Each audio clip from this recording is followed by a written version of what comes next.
Since I last left you, well, not a whole lot has happened on the Commodore build.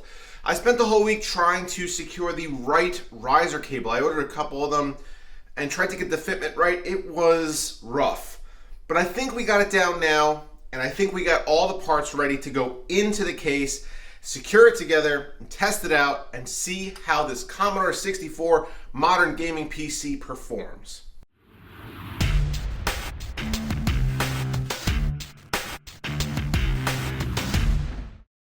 Need a Windows or Office key but don't want to pay retail? MMORC.com has all the best deals and a sweet discount for BPS Customs viewers. Just head over to the site linked below and enter code BAN35 for 35% off your order total, meaning you could snag Windows 10 Home for under $10. Fill out your email and place your order, and then click the extract code button at the top of the page. From there, it's as easy as heading to your Windows activation settings and inputting your shiny new key. For more information, head to MMORC.com or check out the links below. Just to catch you guys up on where we are at, and if you want to know more information about this project or what exactly we're doing here, check out that video right up in the corner there. But here is our hardware. This is an RX 560. This is an MSI Meg Unify Z490 board with an i3-10100. This is a Flex ATX 500 watt power supply, and it's all going in this hollowed out shell of an old Commodore 64.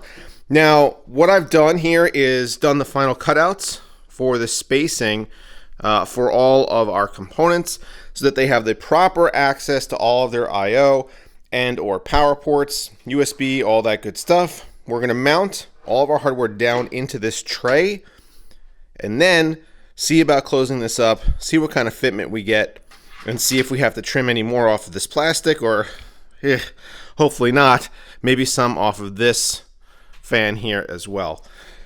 All right, let's get to work. Everything here is sufficiently locked down into place. These aren't extremely sturdy. However, keep in mind that this whole thing is going to be sandwiched on top, and these components aren't going to go anywhere as long as they're not like shifting side to side. I used Gorilla Tape on this per the suggestion of a viewer.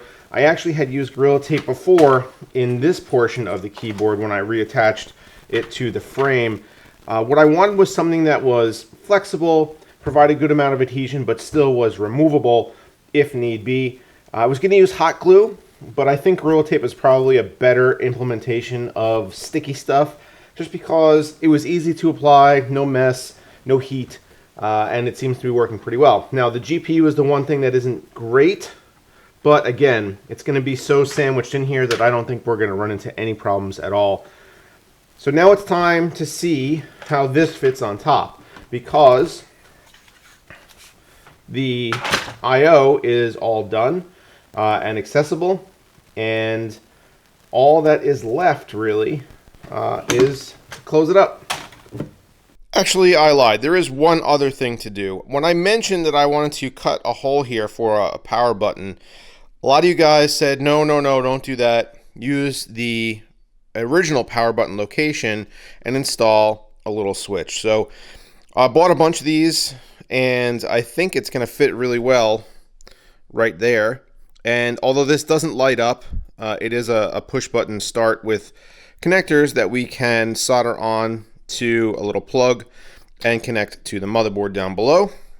So I think that's going to be pretty cool, and I'm going to install that next before we close everything up.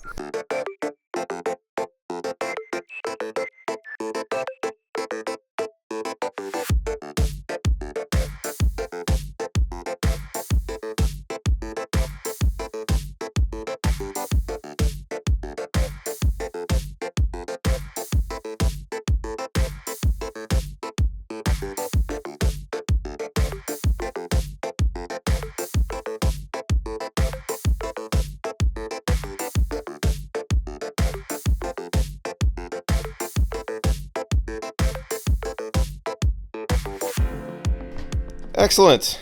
This actually fit really well. It does kind of overlap the R, maybe just a little bit, but nice power switch and our fairly neatly soldered plug, which says power switch on it. So this will plug right into our motherboard, and it's time to close her up. Check it out, guys. It's actually 98% done. All that's really left is to screw in the front. I made the fitment actually work. This does close, but it's open right now because I wanted to show you guys something. So first of all, that power button is fully functional. I'll demonstrate that in a second. But what I had to do in order to make this work was actually change out the cooling mechanism for this heatsink for the CPU. Now, I did try running it with this fan, and it actually works really well. Temperatures are very reasonable, but I just cannot get it to fit inside of the case. And then I tried to run it passively, and while that also worked and I could close the case, temperatures were getting up to over 100 Celsius when this was under any kind of load, even just gaming. So it was throttling pretty badly and consistently staying at 100 degrees, so we don't want that. So what I actually did was plugged in a couple of tiny fans that I use for RC cars. These are actually used to cool motors and or speed controllers of RC cars, and as you can see, they're tiny. So they don't stick out as far or as tall as this would, and therefore there's a lot more clearance at this edge, and that means that we can close the top. However, this is going to lead to a different kind of problem in noise. So let's hit this button, and as I'm sure you can hear, we got quite the tornado happening inside of this case, especially when those fans ramp up. But the good news is that despite the immense amount of noise, we have access to all of our I/O, we have access to our video outs, we have access to the power cable back here. This does fit closed, and it works. Let's take a look at some gaming numbers real quick. I'm not sure why, but every time I do any kind of game capture with my Elgato 4K 60S Plus, and I use an AMD GPU and the Adrenaline software, it comes out looking like this with this weird HDR effect. So I apologize, but this is the actual gameplay capture from the Commodore system, and you can see temperatures are actually pretty good. GPU temps in the 60s, and our performance at 1080p and high settings were 160, 170 frames per second. And while this system isn't going to play AAA titles, it's not going to play things at 4K, it's going to do this, and it's going to do it pretty well. The second game that I tested out, and one that I actually really am starting to enjoy whenever I do these kinds of esports focused builds, is Rocket League. And Rocket League ran great.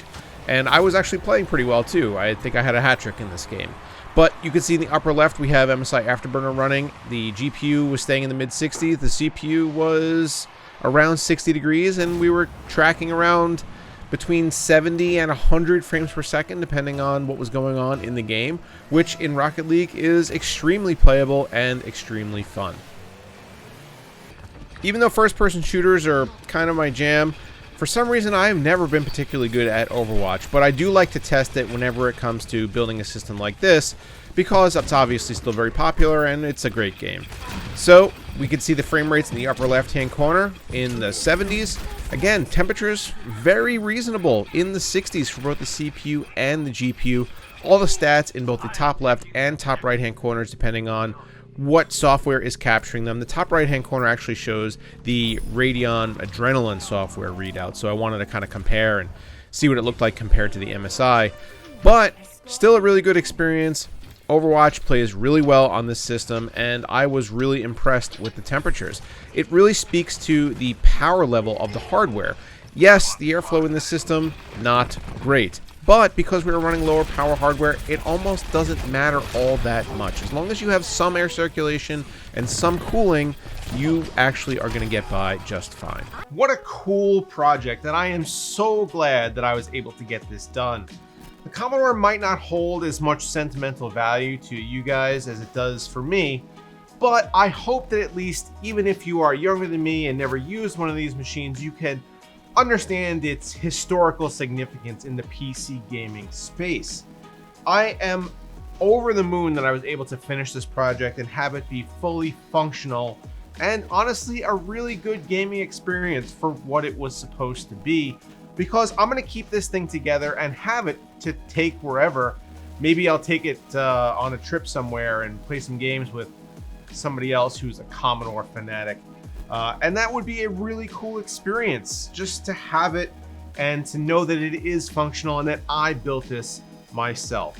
Now, I know that there are kits out there that you can use to build one of these that make it so that the keyboard is functional and all the components fit in there nicely, but I think overcoming the fact that this wasn't perfect actually makes it a little more special in my eyes. Now, granted, I still do have a couple of things to do. I need to screw it together. It's just kind of sitting here right now, but as you can see, it all fits. I am really happy with the way it came out, and although it is a little bit loud when you press that power button, it is still really fun. It's still great at doing what it was supposed to do, which is to play esports titles and to give me and you guys some nostalgia. So thank you so much for sticking along with this two-part video series where we built a modern PC gaming machine inside a Commodore 64. If you liked this video, if you like this kind of content, please get subscribed to the channel, hit that like button. It really does help out the channel a ton. We've been struggling a little bit recently with reach, and I want to make sure that people are engaged here who do enjoy this kind of content because it helps push the channel out to a wider audience. And I think more people might want to see stuff like this. So again, thank you so much for watching, and I will see you next time.